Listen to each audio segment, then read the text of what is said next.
Everyone, this is me your host Riya Saxena और आप सबका स्वागत करती हूँ मेरे शो में जिसका नाम है टॉक इट आउट एक नुक्कड़ विद रिया सक्सेना। और इतने सारे कमाल के पॉडकास्ट करने के बाद आज फाइनली मेरे पॉडकास्ट में एक बहुत ही खास व्यक्ति आए हैं। जी हाँ, जो एक बहुत ही मल्टी टैलेंटेड पर्सन है। मैं बता दूँ, बाय पैशन या बाय प्रोफेशन वो एडवोकेट है, उनका खुद का एनजीओ भी है और साथ ही साथ वो अपने इंजॉयमेंट्स के लिए और आप लोगों के इंजॉयमेंट के लिए आरजे भी है। सो मैं माधवी का बहुत बहुत स्वागत करती हूँ। माधवी, आपका बहुत बहुत स्वागत है मेरे शो में।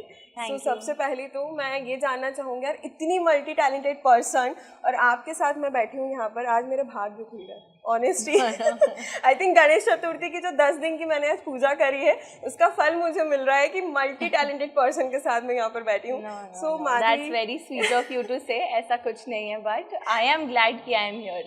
ओके, सो माधवी, सबसे पहले तो मुझे बताइए मल्टी टैलेंटेड पर्सन आप कैसे बनी, क्या जर्नी है आपकी? क्योंकि एक चीज़ है ना, अगर हम दो चीज़ें भी साथ में करते हैं ना तो हम थक जाते हैं, हम मैस्ड अप हो जाते हैं कि अरे यार क्या है, और एक ही फील्ड को चूज करते। But you are a multi talented person और आपको खुद का एनजीओ भी, आप खुद के वर्क पे, खुद के बिजनेस पे भी आप ध्यान देती हैं। So please tell me about yourself. तो ऐसे एक्चुअली कुछ हम शुरू से सोच के तो रखते नहीं है कि हमें मल्टीटास्किंग करनी है या कुछ, एंड फिर वी आर ऑलवेज टॉट की you know master of one, and you know आप एक ही चीज़ कुछ अच्छी कर सकते हो, सब कुछ साथ में नहीं कर सकते हो। सो ऑफ कोर्स ये सब हमें पता था, and but eventually what happened कि everything fell into place. Okay, क्या हुआ कि एक एक करके जैसे आई एम एन एडवोकेट, तो वो through my education I am an advocate. मैंने अपना डिग्री एडवोकेसी में ली, BBA LLB किया है मैंने, बिजनेस लॉ किया है, तो वो हुआ। Then NGO I had started back when I was in school. This is basically my mother's idea. Okay. And she introduced me to this whole thing called an NGO. और हम एक NGO शुरू से नहीं खोलना चाहते थे, ये कोई नहीं करना चाहता है, हम बस सेवा करना चाहते थे। Okay. कुछ अच्छा करना चाहते थे, सोशल हेल्प करना चाहते थे लोगों की वेल बीइंग के लिए, वेलफेयर के लिए। तो NGO मैंने स्कूल में ही स्टार्ट कर दिया था उस पर काम करना। फिर मैंने धीरे धीरे पढ़ाई कंप्लीट करी तो मैं वकालत पर आई।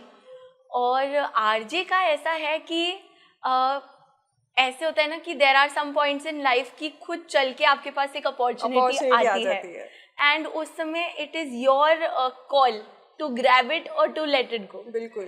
तो this was one of the best days कि I receive this opportunity, I had this idea कि यस आई कैन डू।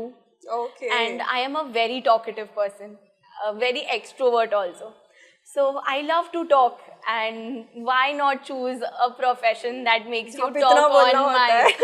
बिल्कुल। तो एक इसके साथ मुझे बिल्कुल एक डायलॉग याद है, 3 Idiots मूवी का एक डायलॉग है जिसमें आमिर खान बोलता है उसके दोस्तों को कि काबिल बनो बच्चा, कामयाबी झक मार के तुम्हारे पीछे आएंगी। तो आई थिंक आरजे जो आप मुझे बता रहे हैं, सो अब आई थिंक उस टाइम तक इतनी काबिल बन चुकी थी कि आरजे की अपॉर्चुनिटी खुद आपके पास आई है। बट जहाँ तक हम देखते हैं कि एडवोकेट का एक जो आप बता रही हैं फील्ड, जो एक जर्नी बता रही, वो थोड़ी सी अलग होती है, और एक एनजीओ में जब आप वर्क कर रही हैं तो वहाँ पे एक अलग जर्नी होती है, और आरजे जो है वो बिल्कुल इन दोनों से अपोजिट है। तो कैसे आपको टाइम लगता है, क्योंकि आपको पर्सनालिटी स्विच करनी पड़ती है, तीनों में अलग अलग पर्सनालिटी। Very true. एक्चुअली मेरा ना सब कुछ स्टार्ट NGO से हुआ। ओके, मैं स्कूल में थी, I wanted to this like a थोड़ी सी बैक स्टोरी, तो I wanted to celebrate my birthday like any other child does. तो मुझे भी पार्टी करनी थी, I had to enjoy with my friends, but instead of that मेरी मम्मा मुझे NGO ले गई। ओके, मतलब NGO नहीं ले गई, एक स्लम एरिया में ले गई, जहाँ पर हमने हमारा फर्स्ट बेस चालू किया था NGO का, वो वही एरिया था। तो she took me to a slum area, and हमने कुछ नहीं करा, हम बस चॉकलेट्स लेके गए थे बहुत सारी, और कुछ खाने पीने की चीज़ें लेके गए थे, and some toys from ourselves कि हम डोनेट करके आएंगे। एंड जिस दिन मैं वहाँ गई, वो कुछ पॉइंट्स नहीं होते हैं, जैसे टर्निंग पॉइंट्स होते हैं आपकी लाइफ के, कि आपको समझ में आता है कि हम किस चीज़ के पीछे हैं अब। वो मेरा वो पॉइंट था कि मैं वहाँ गई और मैंने सिर्फ चॉकलेट्स बांटी उन बच्चों को। छोटे छोटे स्लम के गरीब बच्चे थे वहाँ पर, उनको मैंने सिर्फ चॉकलेट बांटी और वो चॉकलेट उनके हाथ में आई और वो इतने खुश हुए। दैट स्माइल इज लाइक यार ये तो ढूंढ रहे थे। जो आज हम इतने बड़े बड़े लोगों को इतने फैंसी लग्जूरियस ब्रांड्स में देखकर, जेट्स में देखकर, इतनी सक्सेस के बाद भी लोग उतने खुश नहीं होते हैं जितना वो बच्चा एक चॉकलेट को लेकर खुश हुआ. The happiness was unparalleled and so was my happiness.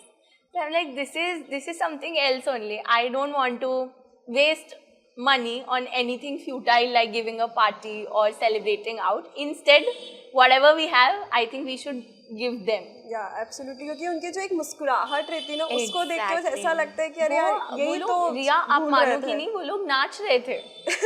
They were so happy to get a chocolate कि they were dancing. And और हम लोगों को कितनी ऐसी चॉकलेट्स मिल जाती है जो हम रख के भूल जाते हैं, या हम खाना भी रहने देते हैं, हम फ्रिज में रखी वो उसकी एक्सपायरी हो जाती है. एग्जैक्टली. तो वो चीजें जो हमारे लिए बहुत नॉर्मल है, वो उनके लिए एक लग्जरी है. राइट. और जिस दिन मुझे ये रियलाइज हुआ, I started to work in this direction. फिर ऐसे ही वकालत आई प्लेस में. We started working in the slum areas. धीरे धीरे करके मुझे ये समझ में आया कि सिर्फ जाकर खाना बांट के आना सेवा नहीं है. क्योंकि आपने उनको मोमेंट्री खुशी दे दी, आपने उससे के अलावा क्या किया उनके लिए. मुझे मोमेंट्री खुशी से ज़्यादा हमारा ये पर्पस था कि हम उनकी लाइफस्टाइल में कुछ चेंजेस ला सकें, हम कुछ ऐसा कर सकें जो उनको आगे हेल्प करे to sustain themselves and their families. तो हमने वहाँ पे रेगुलरली जाना चालू किया. सेशंस लेना स्टार्ट किया, self defence, dental checkups, basically आपकी लाइफस्टाइल, आपकी बॉडी के बारे में ध्यान, हाइजीन एंड सैनिटेशन. हाँ, ये सबसे बड़ा एक इशू मैं आपसे इतना लैक करती हैं वो लेडीज इस काम में. There is no hygiene, there is no sanitation. आप देखो बुजुर्ग औरतें ऐसे ही पड़ी हुई हैं बिल्कुल. इनफैक्ट मेटर्निटी वाली औरतें, people who are expecting ladies, कोई हाइजीन नहीं, कोई सैनिटेशन नहीं. अब आप अपना ध्यान नहीं रखोगे तो आप बेबी का ध्यान कैसे रख पाओगे? अगर हम सिटी एरिया में देखें तो है ना, वुमन इज प्रेग्नेंट तो उसे घर में इतनी ज़्यादा हाइजीन जगह रखा जाता है, उसका हर चीज़ का ध्यान रखा जाता है कि कहीं पे भी ऐसा कुछ अनहाइजीन उसे नहीं मिल जाए तो बेबी पे असर होगा. बट वहीं अगर हम स्लम एरियाज में देखें तो आई थिंक वहाँ इतनी हाइजीन नहीं रहती है. पर्टिकुलर ना, जैसे अपने घर में कोई है, वी आर वेरी पर्टिकुलर कि नहीं, अच्छा इस टाइम पे ये, इस टाइम पे उनका स्केड्यूल फिक्स है. यहाँ पर ऐसा कुछ नहीं था. एंड मैं और मम्मा ऑब्वियसली हम लोग बहुत शॉक हो गए सब देख के. फिर क्या हुआ, धीरे धीरे I started seeing domestic violence के cases. I started receiving ladies who used to come to me and mamma and they used to talk about कि हमारा पति पी कर आता है और हमें मारता है, बच्चों को मारता है.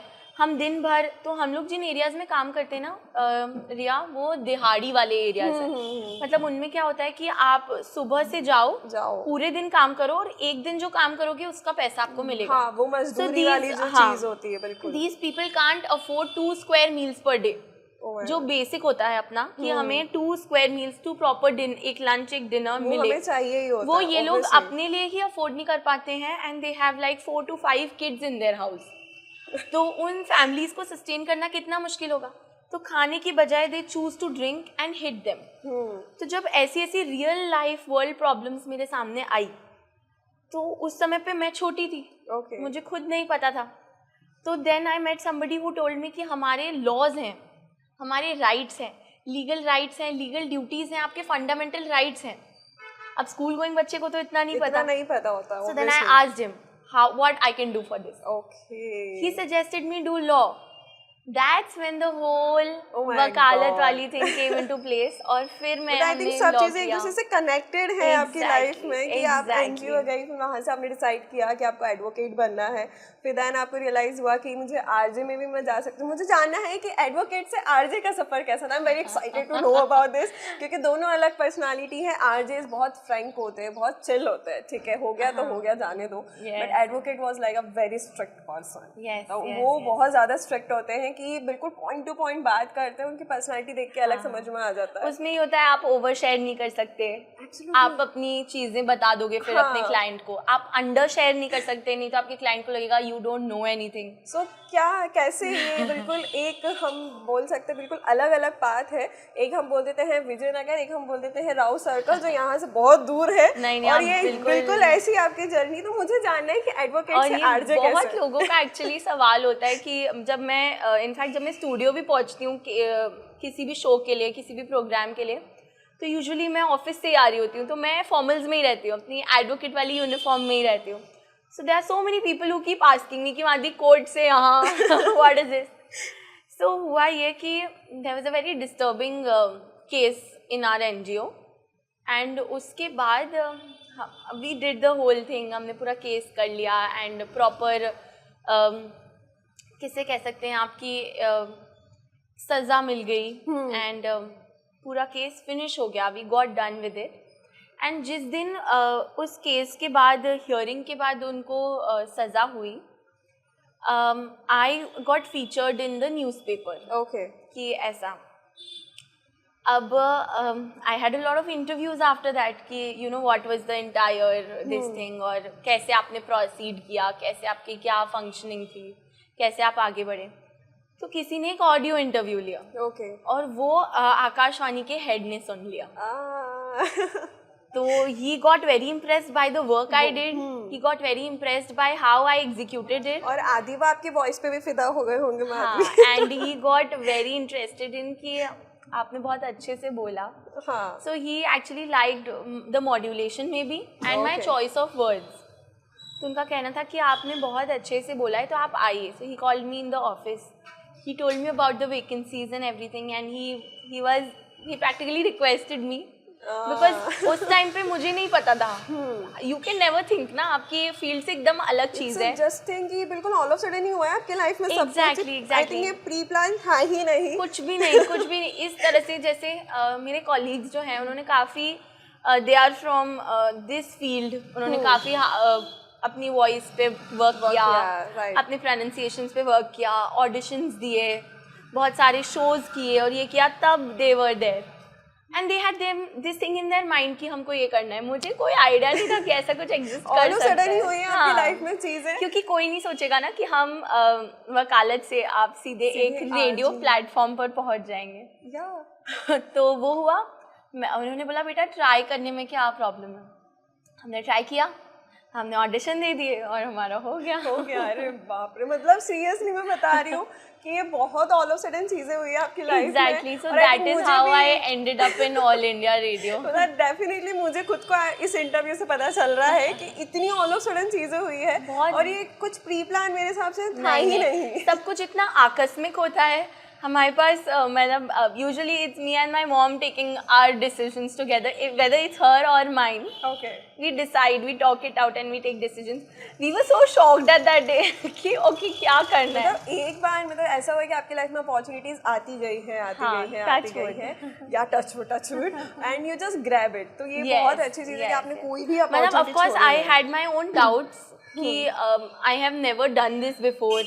मैंने कोई प्रोग्राम कभी होस्ट नहीं किया है, कभी कुछ एंकर नहीं किया है. बिल्कुल. मैंने प्रोफेशनली कभी इस बारे में सोचा नहीं है. तो will I be able to do it. Of course बहुत हार्ड वर्क भी लगा. बहुत हार्ड वर्क लगा. It's a very not a very nice thing to say, but of course Hindi भी इतनी कुछ खास नहीं थी मेरी. सो मुझे बहुत काम करना पड़ा अपनी हिंदी पर, स्पेशली हिंदी के उच्चारण, सारे प्रोनाउंसिएशन, आपके शब्दों का.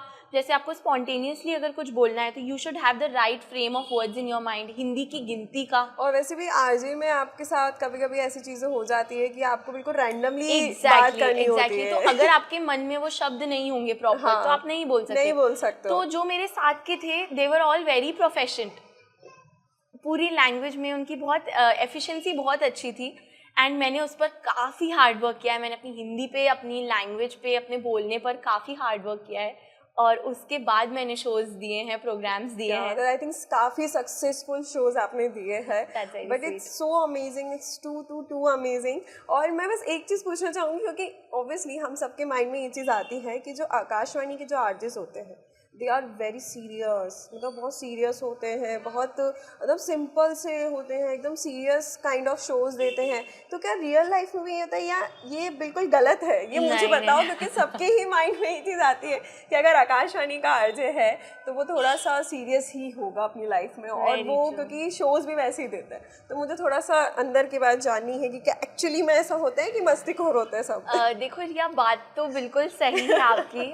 ऐसा होता है, पर हमारा क्या है कि हम जिस शो को होस्ट करते हैं, हमारा जो प्रोग्राम है उसका नाम है Yuvvani. Okay. It is for youth. So when you deliver something for youth, you can't be serious all the time. Of course हम सारे ट्रेंड्स, वर्किंग कंडीशंस, जो मतलब आपके रीसेंट ट्रेंड्स चल रहे हैं या किसी कोई बॉलीवुड गपशप है या कुछ भी, हम उसको इंक्लूड करते हैं. पर अनलाइक द प्राइवेट चैनल्स, हम किसी भी तरह की भाषा का उपयोग नहीं करते. बहुत सिलेक्टेड वर्ड्स आई थिंक आप लोगों को यूज करने रहते हैं, राइट?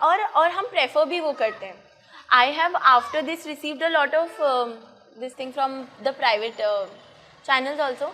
बट यहाँ पर क्या होता है कि एक मर्यादा में रह के आपको काम करना है. गुड तरह की आप you have to use like good language, good words. आप ऐसे वो जो चलाऊ जो हमारी एक्चुअल इंदौरी भाषा क्या होती कर रिया है, बोल रिया है, काइंड ऑफ चालू भाषा आप ऑन. ऑफ कोर्स हम अपन तो सब बोलते ही हैं. Born and brought up in Indore, I think सभी बोलते हैं. नहीं, अगर मैं बोलने लगूंगी माधवी तो मुझे मेरे शोज मिलने बंद हो जाएंगे. नहीं, शोज में नहीं, जैसे हम आपस में बात कर रहे हैं तो हम यूज करते ही हैं. बट वहाँ पे क्या होता है कि आपको एक प्रॉपर तरह की भाषा का यूज करना है, अच्छे शब्दों का यूज़ करना है. जो आप बोल रहे हो वो इन्फॉर्मेटिव होना चाहिए, सुनने में अच्छा लगना चाहिए. और एक और चीज़ होती है कि जैसे जो प्राइवेट चैनल्स होते हैं ना, उनके शोज बहुत धूमधाम, you know, there is big music going on and there is like a lot of, सो रहा होता तो उठ जाता है, a lot of expressions, a lot of things that are used. इसमें ऐसा नहीं है. आप शांत भाषा में यूज़ करें तो श्रोताओं ऐसे धीरे से बोलें अपनी बात. I just want to hear something. मुझे सुनना है कि कैसे आप शो देते हैं. I'm very excited to please. I just genuinely मुझे सुनना है कि कैसे बोलते हैं आकाशवाणी में. मुझे ऐसा लाइव सुनना है क्योंकि मुझे भी एक टाइम पे आरजे बनना था, but not in Akashvani, because obviously मैं बहुत ज़्यादा ही मस्ती कर रही हूँ. तो मैं अगर आई थिंक आकाशवाणी में कभी इंटरव्यू देने जाती भी तो वो मुझे क्लियरली रिजेक्ट कर देती कि मैम यू आर वेरी मुंहफट, आप चले जाइए यहाँ से. तो मुझे सुनना है आपकी आवाज़. और आई थिंक मेरे जो भी व्यूअर्स है जो देखेंगे उन्हें भी मजे आ जाएंगे सुन के. तो कुछ बोलकर बता दो. अभी जैसे गणेश चतुर्थी गई है, उस पर मैं आपको इंट्रो दे के बताती हूँ. श्योर. तो श्रोताओं, शाम के 5 बज गए हैं और मैं हूँ आपकी रेडियो दोस्त माधवी. आप सुन रहे हैं आपका प्रिय कार्यक्रम यू वाणी, सिर्फ आकाशवाणी पर. वाओ यार, दैट्स टू गुड.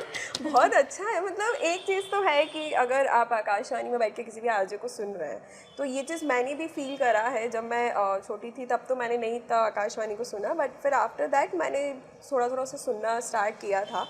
तो मुझे ये चीज़ तो बहुत अच्छी लगती है कि जब वहाँ पे जो आरजेस बोलते हैं ना, उन्हें सुनने के बाद ना गूज़बम्स आ जाते हैं. लिटरली मैंने वो चीज़ फील करी है क्योंकि बहुत सिलेक्टेड वर्ड्स आप लोग यूज़ करते हो, बहुत प्यार से बोलते हैं. और नहीं, पीसफुल होता है. जैसे अब हम लोग की भी मूड्स पे डिपेंड करता है ना. किसी दिन अच्छा, आपका बहुत अच्छा मूड है, आपको डिक्चिक सुनना है ये वो, तो आपने प्राइवेट लगा भी लिए. पर किसी दिन आप सभ्यता से, शांति से कुछ सुनना चाहते हैं तो वो एक ऑप्शन रहना चाहिए. मुझे लगता है रेडियो इंडस्ट्री में ज़्यादा ऑप्शंस नहीं है इस चीज़ को लेके. तो एक ये जो हमारी सालों से, अरसों से चली आ रही चीज़ है, उसको चालू ही रहना चाहिए. हाँ, और आई थिंक जो 50+ पीपल है या जो 40+ बहुत इंटरेस्ट सुनते हैं. A lot of my friends also tell me कि माधवी ये कौन सुनता होगा, but you won't believe, trust me, हमको लेटर्स आते हैं आज भी लिखे हुए. हिमाचल प्रदेश से लेटर आ रहा है, पठानकोट से लेटर्स आ रहे हैं, पंजाब से लोग सुन रहे हैं. तो शुरू में मेरा भी ये नोशन था कि कौन ही सुन लेगा, सुनता होगा. लेकिन जब हमें फ़ोन कॉल्स आते हैं, हम एक स्पेशल देते हैं फ्राइडे को, उस पर जब हमें फ़ोन कॉल्स आते हैं, आसाम से फ़ोन कॉल आ रहा है, चेन्नई से फ़ोन कॉल आ रहा है. अभी पिछला मेरा जो था उसमें हिमाचल से फ़ोन कॉल आ रहा था. वो बता रहे थे कि यहाँ पर बारिश हो रही है. तो मतलब it is very nice to you know feel कि हाँ, actually the entire India is listening to us. Wow, that's too good. मतलब बहुत अच्छी फीलिंग आती होगी. 1-2 मेरे कॉलीग्स हैं जिनके शो पर इंटरनेशनल कॉल्स भी आए हैं. वाओ, कि हम न्यू जर्सी से सुन रहे हैं. अभी तक मेरे शो में ऐसा नहीं हुआ है. अरे जल्दी आ जाएंगे. पर मैं लाइव शोज ज़्यादा करती हूँ, फोन इन नहीं करती हूँ.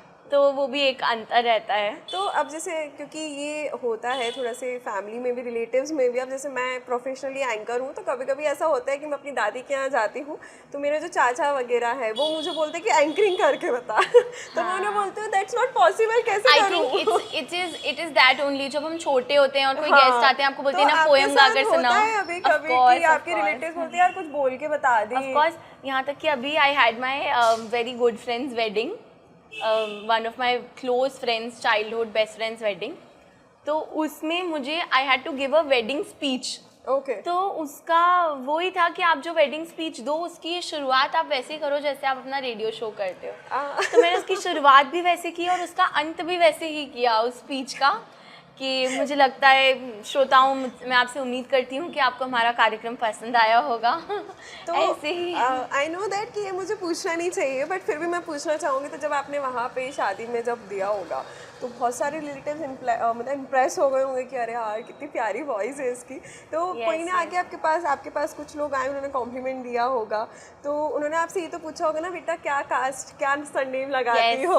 यस ये तो मैं हुआ एक जैन होगा। वेडिंग में गई थी, that was a Jain wedding, हाँ। एंड इतनी सारी आंटियां आई और उन्होंने इतनी सारी बातें करी कि बेटा आप कहाँ से हो, आपका नाम क्या है, That was so awkward आपके moment. पेरेंट्स नहीं आए हैं क्या?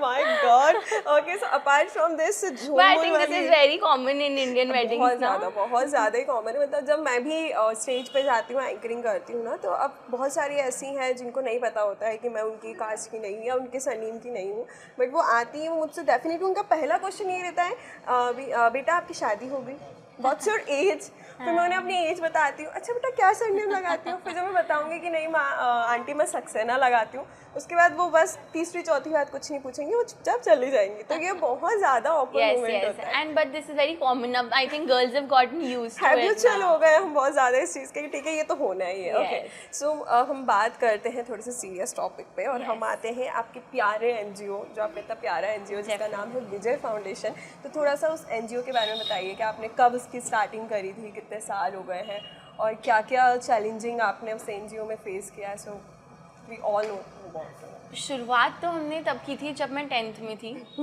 पूरा मेरी मॉम का ही आइडिया था, and she has always been somebody जो I want to meet your mom. Most welcome. I genuinely want to meet your mom, क्योंकि अगर वो घर भी संभाल रही हैं, वो बाहर भी संभाल रही हैं, उनकी इतनी प्यारी खूबसूरत सी बेटी है, उनको इतना सपोर्ट भी कर रही हैं, तो आई थिंक कि वैसे सारी ही मम्मियाँ मदर इंडिया होती हैं। तो ये जो इतनी मल्टी टैलेंटेड इनकी मदर है, मुझे बिल्कुल आपकी मम्मी से भी मिलना है। You are most welcome. आप you come home with your entire team, you are welcome. मेरी टीम आएंगी, ज़रूर हम मिलेंगे, क्योंकि इतनी मल्टी टैलेंटेड मॉम है, तो डेफिनेटली बेटी का तो होना बनता है। No, definitely. And on a very serious note, I think all that I'm doing today is because of her only. She keeps fueling me. मतलब she's after my life for everything. Obviously. You have to do it. You have to do it. You have to do it. I think she's going to hear this. उन्हें एक अलग से, हम इसका एक अलग से वीडियो पहुंचा देंगे कि आपकी तारीफ करी गई है आपकी बेटी No, द्वारा। but when I'm not ready also, then also she'll fuel me. तो नहीं, मुझे करो आपको लेकर क्यों नहीं आई? आपको लेकर आना चाहिए था। तो हम सब मिलते भी, हम उन्हें भी बैठाते पॉडकास्ट में कि हमारी जो एनजीओ की जो मेन फाउंडर है वो यही है, उनसे भी मुलाकात होती। Definitely. ओके, सो बाद में कंटिन्यू करेंगे। हम बताइए अपने एनजीओ के बारे में। So it was all my mother's doing. Okay. And जो हमारे पेरेंट्स हमें सिखाते हैं हम वही लेकर आगे बढ़ते हैं। मेरा ये मानना है कि आपकी अपब्रिंगिंग कैसी हुई है, वो आपकी पर्सनालिटी को देख के ये बहुत अच्छे से पता चलता है। तो हमारे यहाँ शुरू से ही इंटायर फैमिली में यही माइंडसेट था कि देने से मिलता है। आप दो, आप बांटो, आप अच्छा करो, आप कुछ भी अच्छा करो। एंड जब हम लोग वहाँ गए भी, जो मैंने आपको इंसिडेंट बताया, वो पूरी मेरी मम्मा का आइडिया कि नहीं यही करना है, we will be able to do it, will be able to make her mind up. So that's how we started it. फिर हमने धीरे धीरे काम करना चालू किया। ऐसा नहीं होता है कि आप कुछ अच्छा काम कर रहे होते हो तो आपको रास्ते में ऐसे बहुत सारे लोग मिलते हैं जो आपकी मदद करते हैं। तो हमने जब ये अच्छा काम शुरू किया तो हमें बहुत सारे लोग मिले जिन्होंने हमारी हर कदम पर मदद करी है कि अच्छा अगर आप ये इतना अच्छा काम कर रहे हो तो आप इसको एनजीओ में क्यों नहीं बदल लेते। हमारे दिमाग में वो चीज़ आई। फिर किसी ने हमको बताया कि अच्छा आप इसको एनजीओ में कैसे बदल सकते हो। फिर हमने उसको एनजीओ में रजिस्टर करवाया, फिर वो पूरी चीज़ करी। So basically at every point of time we have had God's grace कि there was always somebody who was more informed and aware about this thing than us, and we got the help. और हम दोनों mother daughter duo बिल्कुल निकल गए। And our backbone is our dad, because had we not received his support, हम दोनों बाहर जाके कुछ भी नहीं कर पाते. Obviously, family support बहुत ज़्यादा important होता है. इंडिया में we've always seen it's a very patriarchal society and all of this कि हम आप कुछ भी करो घर आके आपको ये करना ही है, ये चाहिए ही हमें. ये है बिल्कुल, आप बोल सकते हो इंडियन मेंटालिटी है कि अगर वो माइंडसेट है और वो हम चाहकर भी नहीं बदल सकते because they are brought up like this. बिल्कुल, कि अगर वुमन बाहर काम कर रही तो उसे घर का काम वही ही करेगी. Exactly. So this was not there in my house. We had our dads also full support. He used to properly drop us. He used to properly pick us up. कि आप बीच में करो आपको जो भी करना है. So he's still with us. He keeps doing all these chores that are very important but are not visible. Wow. So yes, ये होता रहता है. And that's how we got it registered. और हम लोगों ने फिर full fledged काम start कर दिया. तो कितने साल हो गए आपके फाउंडेशन को? 15 years. Oh my God, बहुत. We are running this organization in Indore from last 15 years. Oh my God. We have catered to more than 500 students. 500 बच्चों के साथ हमने काम किया है और more than 300 औरतों के साथ हमने काम किया है. Wow, and हमने उनको कोई ना कोई स्किल सिखाई है ताकि वो अपना और अपनी फैमिली का भरण पोषण कर सकें. And same is with the kids कि एक्चुअली जो इतनी टेंडर एज होती है ना उसमें आप उनको जो सिखा दो वो करते हैं, सीख जाते हैं. तो ये बहुत इम्पोर्टेंट है कि आप उनको अच्छी चीज़ें सिखाओ ताकि वो एक्चुअली, क्योंकि यही बच्चे अपना फ्यूचर है, इंडिया का फ्यूचर है. अगर ये कुछ अच्छा करेंगे तो it will benefit the nation only.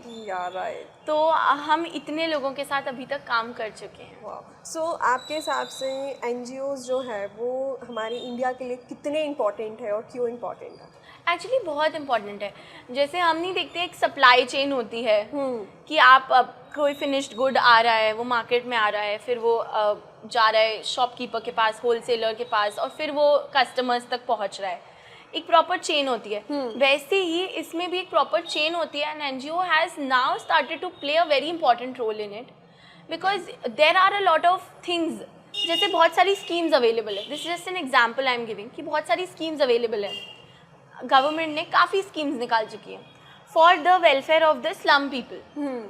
पर वो लोग उन चीज़ों के लिए अवेयर ही नहीं है. वही चीज़ है, उनको उसके बारे में पता ही नहीं है. तो that is when the role of the NGO comes कि हम जो उनको चला रहे हैं हम पहले उन चीज़ों को समझें और वो चीज़ें जाकर उनको उनकी भाषा में उनके अंडरस्टैंडिंग लेवल के हिसाब से समझाएं. आई थिंक ये सिर्फ एक NGOs ही कर सकते हैं क्योंकि नॉर्मल पीपल तो बिल्कुल अवेयर नहीं होते हैं. वो उनकी लाइफ के टैंट्रम सुधार ले वही बहुत है. सही बात है. अब जैसे मैं प्रोफेशनली भी देखती हूँ या अब जैसे हम एक्सपेक्ट नहीं कर सकते किसी म्यूजिक आर्टिस्ट को कि उसको पता चले कि गवर्नमेंट की क्या स्कीम. कर सकते हैं क्या? नहीं कर सकते. आप अपने प्रोफेशनली बेसिस पे आप जानते होंगे चीज़ों को, लेकिन ऐसी चीज़ें वही जानता है जो इसके बारे में काम करना चाहता है. तो ये this just an example how NGO bridges the gap between people. Okay, तो जैसे आपने बताया कि आप 15 ईयर्स से आप इस NGOs में वर्क कर रहे हैं. तो जैसे कोविड आया था, कोविड जो था वो सबके लिए बहुत ही ज़्यादा डिफिकल्ट और चैलेंजिंग था. तो कोविड के टाइम पे भी आप यहाँ गए हैं स्लम एरियाज़ में, तो क्या डिफिकल्ट रहा है कोविड के टाइम पे इसको मैनेज करना? जो मैंने आपको औरतों का बताया ना, जो स्किल डेवलपमेंट वाला काम है और ये जो औरतों के साथ करने वाला काम है, ये एक्चुअली हमने कोविड के बाद ही स्टार्ट किया. ओके. हमारा शुरू से NGO सिर्फ बच्चों को सपोर्ट करता था.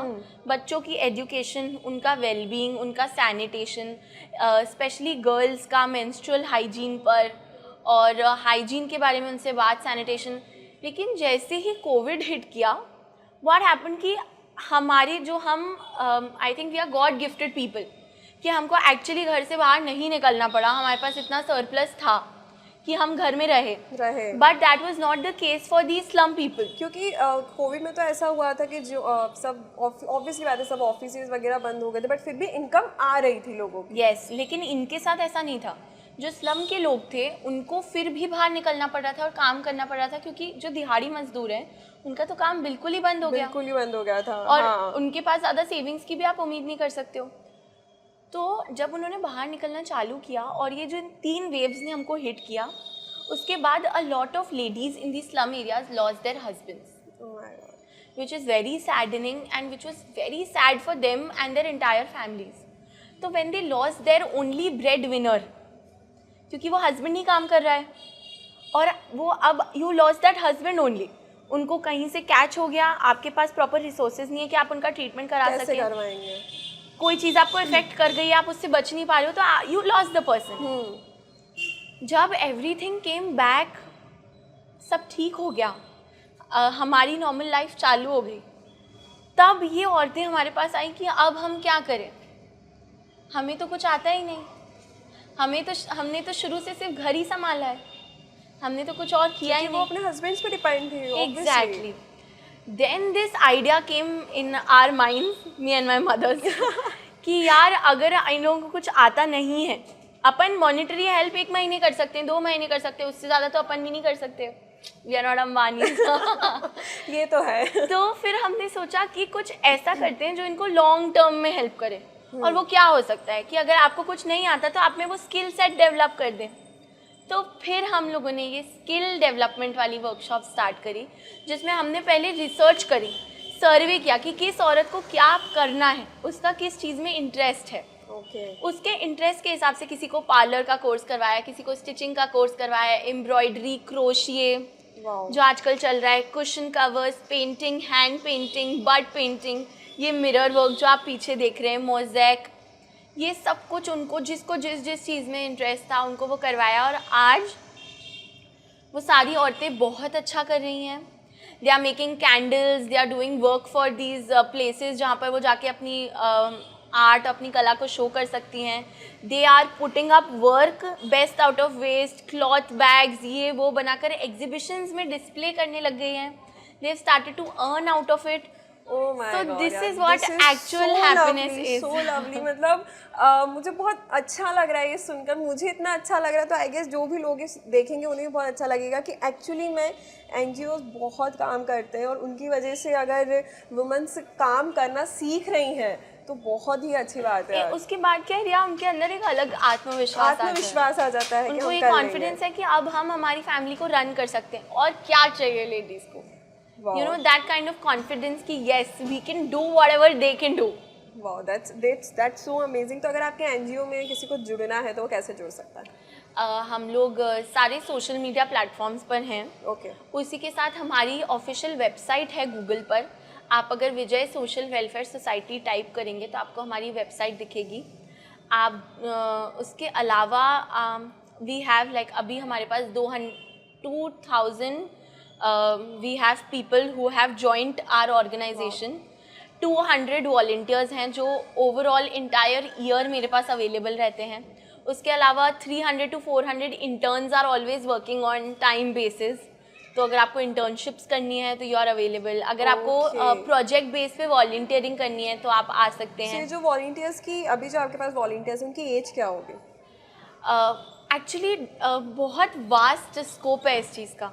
मेरे पास स्कूल गोइंग बच्चों से लेकर अभी एक टीचर हमारे पास पढ़ाने आते हैं स्लम में, ही इज़ 75 ईयर्स ओल्ड। तो स्कूल गोइंग बच्चों से लेकर एल्डरली जो भी जुड़ना चाहता है, हमारी प्रोसेस इतनी इजी है कि कोई भी जुड़ सकता है।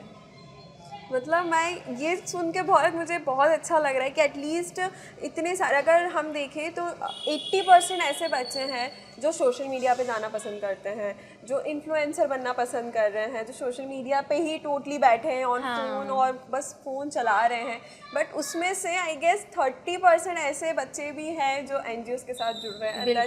सो अमेजिंग एंड बहुत अच्छा लग रहा है ये जान के। पर्पस रिया की मतलब we were not very active initially on social media, but then again मैंने आपको बोला ना लोग मिलते हैं, तो वैसे ही एक और बहुत आदरणीय लोग मिले हमें एंड ही सजेस्टेड कि Madhavi go on social media full fledged start, because Instagram का भी एक जॉनर है, वन इज गुड इंस्टाग्राम जिसमें होलसम और अच्छी चीज़ें दिखती हैं आपको, जिनको देख के एक्चुअली आपका मन खुश होता है, दिल खुश होता है कि हाँ कुछ अच्छा हो रहा है वर्ल्ड में। और एक वो जो अपना कंटेंट वाला पार्ट है या तो सोशल मीडिया ने कितनी हेल्प करी आपकी? एक्चुअली जितने हम जो ओल्ड एज वाले लोग होते हैं या 40+, वो तो उनको ऐसे कॉन्वर्जेशंस के थ्रू पता चलता है कि हम कुछ ऐसा काम कर रहे हैं और फिर वो जुड़ते हैं। लेकिन ये जितने भी यंगस्टर्स जुड़ते हैं ना, वो या तो सोशल मीडिया से जुड़ते हैं या वेबसाइट हमारी चेक कर लेते हैं, या कोई लिंक्डइन पे अप्लाई करता है तो उसको लिंक्डइन पे हम दिख जाते हैं। सो बेसिकली ये सारे जो भी जुड़ते हैं, जो यंग बच्चे जुड़ते हैं, जो टीनेज बच्चे जुड़ते हैं, वो सब सोशल मीडिया से ही जुड़ते हैं। तो सोशल मीडिया इन चीज़ों के लिए भी काफ़ी अच्छा है। Exactly. अगर आप और प्रमोट करना चाह रहे हैं। हमारा पर्पस ये है सोशल मीडिया का भी कि अगर हम कुछ अच्छा काम कर रहे हैं तो हम चाहते हैं कि सब लोगों को पता चले कि हम क्या कर रहे हैं। अगर आप बहुत दूर भी हैं या आप नहीं भी जुड़ सकते तो आप अपने एरिया में वो कर लो। बट अपना पर्पस तो बर्ड्स नहीं होते ना, मतलब हर कोई रिस्क लेना नहीं चाहता है। ऑनेस्टली उनको ऐसा लगता है कि बस हमें बना बनाया मिल जाए और हम उसे ग्रैब कर लें, पर कोई उस चीज़ का रिस्क नहीं लेना चाहता। और ये बहुत बड़ी बात है कि अगर आप खुद का कुछ सेटअप कर रहे हैं उसके लिए आपको रिस्क लेना पड़ता है। और तो अगर आप हमारी हेल्प, अगर आप रिस्क नहीं लेना चाहते हैं और अगर आप हमारी हेल्प करना चाहते हैं तो भी you can very easily go on the website. We have our numbers there. Social media पे we have our accounts there. Okay, so all my viewers जो भी इस चीज़ को देख रहे हैं, इस पॉडकास्ट को सुन रहे हैं, मैं उनसे रिक्वेस्ट करूँगी कि आप लोग जुड़ो, क्योंकि बहुत ही अच्छी चीज़ है आई थिंक। और मतलब मुझे ऐसा लगता है कि जो खुशी हमें इंस्टाग्राम की रील्स को स्क्रॉल करने में नहीं आएगी, वो खुशी हमको इन बच्चों के साथ रहने में आएगी। Exactly, और एक और बहुत इम्पॉर्टेंट चीज़ है, जैसे आजकल जो generation, these children are slipping into depression. You know, there are a lot of mental health suicide as well. Yes, a lot of mental health issues. People are you know, on face they are happy. You never know उनके अंदर क्या चल रहा है ना? तो जब आप ऐसे लोगों से मिलते हो जो आपको हर चीज़ की कोई कमी नहीं है, और जब आप इन लोगों से मिलते हो तो आपको पता चलता है कि इनके पास कुछ नहीं है फिर भी ये छोटी छोटी खुशियों में इतने खुश हैं। तो वो चीज़ आपको अंदर ही अंदर हील करती है। तो जो भी ऐसे लोग हैं, और ऐसे बहुत सारे, मैं नाम तो नहीं लूँगी ऑफ कोर्स, बट ऐसे बहुत सारे वॉलंटियर्स मेरे पास आए हैं। They come up to me, they told me कि ma'am we were in depression, हमारी बहुत बुरी हालत थी, हम कुछ करना नहीं चाहते थे, हम बेड से उठना पसंद नहीं करते थे। लेकिन जब से हम यहाँ आए हैं, हम इन बच्चों से मिले हैं, आप 10 दिन आओगे, आपका कनेक्ट बन जाएगा बच्चों से। And when you start teaching them, when you start being with them, तुम्हें you will have a purpose in life कि अच्छा आपको करना है। मोटिवेशन मिल जाती है कि इनके पास ये सब नहीं होते हुए भी कितने खुश है, हमारे पास सब होते हुए भी खुश हैं। We have entire you know luxuries in the world and still we are not happy. हम फिर भी कमी निकालते रहते हैं। This is the point of realisation, and you won't believe so many people have come out of their sadness, grief, depression after coming and visiting these places. क्योंकि ये क्या होता है, आप कुछ अच्छा कर लेते हो उस समय तो आपको खुशी मिलती है, लेकिन जब आप रात को सोते भी हो तो आपके अंदर एक सेंस ऑफ सेटिस्फैक्शन होता है कि आज हम कुछ बहुत अच्छा करके किसी की यही हमारे आप देकर आए हो, और यही हमारे एनजीओ का टैग भी है। विजय फाउंडेशन का टैगलाइन है लेट्स डू गुड। बस इतना सा है कि कुछ भी अच्छा करते हैं और बस चेहरे में मुस्कुराहट लेकर आते हैं। तो आप जैसे बता रहे हैं कि आप बहुत सारे स्लम एरियाज के बहुत सारे बच्चों से मिले हैं, और आप तो अगर मैं आपसे एक क्वेश्चन ये करूं कि स्लम एरिया के बच्चों में और हमारी सिटी के जो बच्चे होते हैं उनमें एक अगर डिफरेंस आपको बताना हो तो वो क्या होगा? यार देखो, बच्चे तो सारे एक जैसे होते हैं। बिल्कुल मतलब आप उसको कैसे रेज कर रहे हो उस पे सारा फर्क पड़ जाता है, उसके सराउंडिंग से सारा फर्क पड़ता है। वरना बच्चे जब आते हैं तो सारे बच्चे सेम नहीं होते हैं। ऑफ कोर्स प्यारे दोनों बच्चे होते हैं, बस ये होता है कि जो स्लम्स के बच्चे होते हैं, स्पेशली जिन बच्चों को हम केटर करते हैं, जिनको हम पढ़ाते हैं, वो हमें सालों तक नहीं भूलते हैं। आप कुछ एक अच्छी चीज़ कर दो उनके लिए, उनको हमेशा याद रहेगी। वो आपकी इतनी रिस्पेक्ट करते हैं, जो हम नहीं पढ़ते हैं कि स्क्रिप्चर्स में गुरु, हमारे गुरु ऐसे, हम गुरुओं के लिए ये कर सकते हैं। ये बच्चे आपको सच में गुरु मानते हैं। और थोड़ा सा जब हम सिटी की तरफ आ जाते हैं, there is a certain line of respect for teachers, but it is not the way I get respect here. Everybody, even my volunteers, I'm not talking about me. When my volunteers also come to teach, these children don't know that they are volunteers. They consider them also as teachers. मतलब एक फ़र्क मैं आपको मेरे हिसाब से जो है, जैसे अगर आजकल के बच्चे स्कूल जाते हैं और अगर टीचर उन्हें चिल्ला दे तो सीधे पेरेंट्स का फ़ोन आता है कि अरे प्रिंसिपल आपकी इस टीचर ने हमारे बच्चों को कैसे चिल्ला दिया। और वहीं अगर हम थोड़े से स्लम एरियाज के स्कूल्स को देखें, वहाँ अगर टीचर मार भी दे, बात कर रही हो रिया, मैं मारती हूँ बच्चों को, वही तो मैं बोल रही हूँ। लिटरली मैं बहुत जो बहुत मस्ती करते हैं बच्चे, उनके पेरेंट्स मुझे खुद आके बोलते हैं दीदी आप जो कर सकती हो करो, मुझे आप पे पूरा भरोसा है। ऑफ कोर्स ये जो ट्रस्ट वाली बातें, भरोसे वाली बातें बहुत सालों में बनी है, हमने बहुत काम किया है, बहुत मेहनत करी है इस ट्रस्ट के पीछे, क्योंकि कोई भी पेरेंट्स अपने बच्चों को ऐसे ही नहीं किसी को सौंप देते हैं। एक बहुत deep level of trust involve होता है, और वो ट्रस्ट हमने बहुत सालों में बनाया है।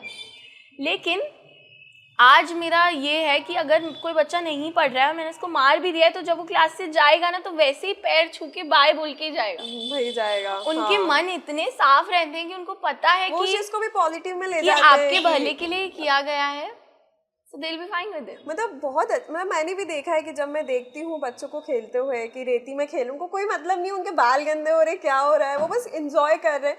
और भाई मैं दूसरी तरफ देखती हूँ दूसरे बच्चों को उन्हीं के एज के, तो वो 4 व्हीलर में घूम रहे हैं, उनकी एक अलग ही स्टैंडर्ड लाइफ अलग ही चल रही है। लाइफ स्टाइल्स में फर्क आ जाता है, नो डाउट, पर ये है कि ये बच्चे बहुत खुश रहते हैं, बहुत खुश रहते हैं, बहुत खुश ऑनेस्टली, क्योंकि वो अपनी लाइफ जी रहे होते हैं बहुत खुल के। उनको ये डर नहीं है कि अरे हम गंदे हो जाएंगे, हमें ये हो जाएगा। हर बीमारियों से भी बचे रहते हैं, क्योंकि इतनी धूल मिट्टी में खेले हुए होते हैं, ज्यादा इतना बाहर एक्सपोज रहते हैं हीट वीट से। आज हम अगर अपने घर के बच्चों को बाहर निकाल के ले जाएं, you were telling me about your sisters daughter, बिल्कुल, तो आज अगर आप उसको गर्मी धूप अपनी जो जून जुलाई वाली अप्रैल वाली जो गर्मी होती है उसमें बाहर ले जाओ, लू लग जाएगी। अरे वो, और ये बच्चे पूरी लू वाली जो गर्मी है, पूरी नौ तपा में धूप में निकाल लेते हैं, उनको कुछ नहीं होता। आप बारिश में भी घुमा लो उनको कोई मतलब, इवन वो अपने कपड़े उतार के घूमते हैं। मैं आपको बता रही थी ना, मैं टीचर्स डे वाली बात मैं जब आप लोगों से शेयर करी थी, हम टीचर्स डे वाले दिन इतनी बारिश आई, इन बच्चों ने हमारे लिए डेकोरेशन किया, पूरे दिन वो भीगे और दूसरे दिन वो वापस आए and they were absolutely fine. उनको कुछ नहीं होता है, नहीं कुछ नहीं, because they are immune now. हाँ, मैं बोल रही हूँ कि हमने कोविड में इतने इंजेक्शंस लिए हैं, उसके बाद भी हमने बहुत सारे ऐसे केसेस देखे कि लोगों को बहुत ज़्यादा रिएक्शंस भी हुए हैं और किसी की तो डायरेक्ट मतलब डेथ भी हो गई है। बट इन लोगों को किस चीज़ के इंजेक्शन, वेरी इम्यून, बट उनको कोविड ने छुआ तक भी नहीं, I guess. Okay, that's so amazing. मतलब मुझे बात करके इतना अच्छा लग रहा है, आपको मेरे को ऐसा लग रहा है मैं इस पॉडकास्ट को और खींच लूँ पर मेरे जो सर है फोटोग्राफी सर, वो बिल्कुल मना कर देंगे अब, क्योंकि उन्हें एडिटिंग में बहुत दिक्कत आने वाली है। ओके, सो अगले क्वेश्चन की तरफ बढ़ते हैं और जल्दी से इस पॉडकास्ट को हम खत्म करते हैं। आपको बहुत सारे अवार्ड से नवाजा भी गया है, जैसे अवार्ड आपको अहिल्या, जी हाँ, मतलब इंदौर में अहिल्या माता इतना माना जाता है, उस अवार्ड से भी आपको नवाजा गया है। तो थोड़ा सा उस अवार्ड के बारे में बताइए। आई थिंक मैं पर्सनली भी बहुत मानती हूँ अहिल्या माता को, बिल्कुल, क्योंकि अगर हम कभी डीपली पढ़े ना उनके कामों के बारे में, उन्होंने बहुत अच्छा काम किया है। अपने बेटे को कुचला दिया था, वो तो चलो ठीक है, पर जो काम उन्होंने खुद किया, उन्होंने बहुत डाउन टू अर्थ रही है वो, और बहुत ज्यादा। उस जमाने में इस तरह की किसी चीज को करना और फाइट करना, उठ के खड़े होना, बहुत अच्छी बात है। Even on the religious front काफी सारे मंदिरों को उन्होंने रीडेवलप करवाया, काफी अच्छे और पुण्य के काम किए, एंड काफी स्ट्रॉन्ग लीडर थी वो, बहुत ज्यादा। So and it was a very big pleasure to receive the Ahilya award. So it was Ahilya award the power of women, ऐसा करके कुछ उसका नाम था, एंड वुमेन्स डे पे मिला था मुझे ये। सो जिस दिन मुझे ये मिला, I was the youngest girl in the entire hall to receive it. मतलब कितना प्राउड मोमेंट होगा आपके पेरेंट्स के लिए। एंकर इवन अनाउंस्ड कि उन्होंने मेरे काम बताए पहले, और उन्होंने बोला कि ये सारे काम एक औरत करती हैं, और आपको ये सब सुन के ऐसा लग रहा होगा कि ये कोई उम्र दराज महिला होगी, पर मैं आपको बताना चाहता हूँ कि ये जो हैं वो अभी अपने 20s में हैं और इस हॉल की सबसे यंग अवार्ड रिसिपिएंट है। Wow, so how you feel at that time? It was very nice, and mine तो is fine, but my mother was very happy. She felt कि यार this is something जो मैंने इसे सिखाया है और आज इसे ये मिल रहा है। She was very happy at that time also, and every award she is very happy, and of course हम ये सोच के तो नहीं करते कि हमें अवार्ड्स मिलेंगे या कुछ हमें रिकग्निशन मिलेगा, but it's somehow good also and motivating also to see कि हाँ आप जो काम कर रहे हो उसको रिकग्निशन मिल रहा है। इतने सारे प्यारे प्यारे बच्चे हैं आपके जो आपको गुरु मानते हैं, उन सबकी ब्लेसिंग्स है, उन सबकी प्रेयर्स है कि इनफैक्ट उनके पेरेंट्स की भी, they treat us like anything. We are so happy to be there. I think for me and my mother both, going to that place, जो NGO का हमारा time is the happiest time of our entire day. My mom is also working, I am also working. तो हम हमारा काम वाम करके आते हैं. वी आर यूजुअली, आप काम करके आते हो, you are tired, but we wind up कि let us go there, and when we reach there, that's the happiest part of the day. Relax हो जाता है. I don't think so कि वहाँ जाके कुछ थकावट महसूस भी होती नहीं, होगी. कुछ नहीं. इनफैक्ट हम डबल एनर्जी से पढ़ाते हैं, डांटते हैं, चिल्लाते हैं. वो थ्रिल ही अलग होता है. We look forward to going there, teaching them. Wow. Okay, so आप आरजे भी हैं, राइट? तो आपकी वॉइस इतनी प्यारी है, इतनी सुरीली आवाज़ है और मन मोह ले, इतनी प्यारी आवाज़ है आपकी. तो मैं आपको कुछ 5 बॉलीवुड एक्ट्रेस के नाम बताने वाली हूँ. आपको उन्हें 10 में से रेटिंग करना है according to their voice. Okay. सबसे पहले हम बात करते हैं सबके दिलों की मलिका, ठीक है, शांति प्रिया, यानी कि दीपिका पादुकोण. तो उसको कितनी रेटिंग देना चाहेंगे? काफ़ी अच्छी आवाज़ है और उनकी आवाज़ में मॉड्यूलेशन भी बहुत अच्छा. हाँ. मतलब जैसे एक होती है ना हाई पिच्ड आवाज़ें खूब वैसी, और एक होती हैं ये मॉड्यूल कर लेती हैं, ये चिल्ला भी लेती हैं और ये ऐसा ब्लैंड नहीं लगता. हाँ, अगर हम सिर्फ उनकी आवाज़ सुन ले तो भी हम. वैसे भी एक डायलॉग है ना कि इजी लगता है क्या मोहिनी का डांस ना, वो एक बहुत इजी नहीं है. तो कितनी रेटिंग देना चाहेंगे? वो भी मुझे बहुत पसंद है. डांस एक आर्ट है, आर्ट. बिल्कुल.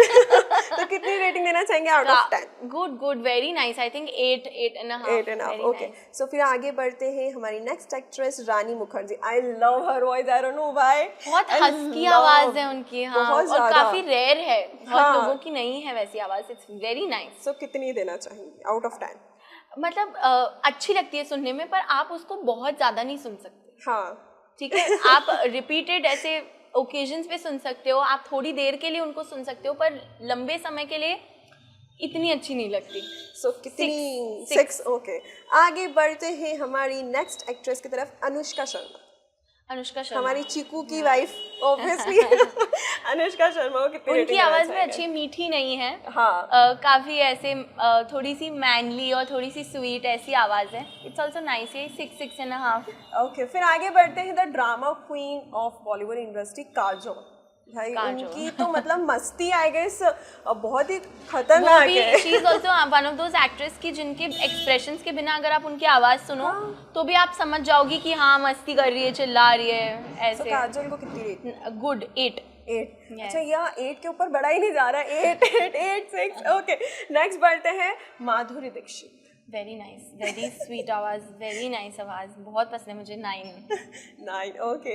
अब हम बात करते हैं उनकी जो अब हमारे साथ यानी हमारे बॉलीवुड में अब ज़्यादा नहीं है, पर उनकी बेटियां बहुत कमाल कर रही हैं. हमारी प्यारी सी श्रीदेवी जी.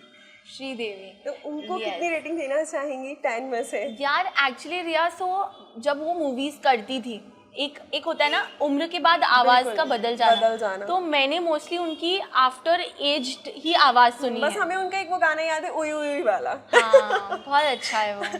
तो कितनी रेटिंग देना चाहेंगे? 6. ओके. सो इसी के साथ इतने प्यारे प्यारे क्वेश्चंस के साथ इतनी मुझे actually, sorry to stop you, मुझे एक्चुअली ऐश्वर्या राय की आवाज बहुत पसंद है. तो उसे भी ऐड कर लेते हैं. उनको मैं 10 देती हूँ. ओके. मुझे उनकी आवाज बहुत पसंद है. वो बहुत मीठा भी बोलती है. When she's supposed to be sarcastic, she's also that, and she speaks very nicely. बहुत प्यारा बोलती है वो. हाँ, बहुत. मुझे उनकी आंखें ज़्यादा दीवानी करती हैं. बहुत ही प्यारा. Everything she's like an overall diva. Overall diva जो होता है वो शी इज. तो आप बोल रहे थे ना कि 8 के आगे नहीं बढ़ रहा है. This is my 10 pointer. Okay. So ये था हमारा प्यारा सा पॉडकास्ट प्यारी सी माधुरी जी के साथ, और बहुत अच्छी कॉन्वर्सेशन हुई आपके साथ. बहुत सारी चीज़ें हमें से पता चली और आई थिंक मैं भी बहुत ज़्यादा मोटिवेट हुई हूँ. एंड डेफिनेटली मैं आपके एनजीओ के साथ जुड़ना चाहूँगी. Most welcome. All of you are most welcome at home also, at our NGO also, and thank you so much for having me. I had a great time speaking to you, telling you about my stories. It was amazing.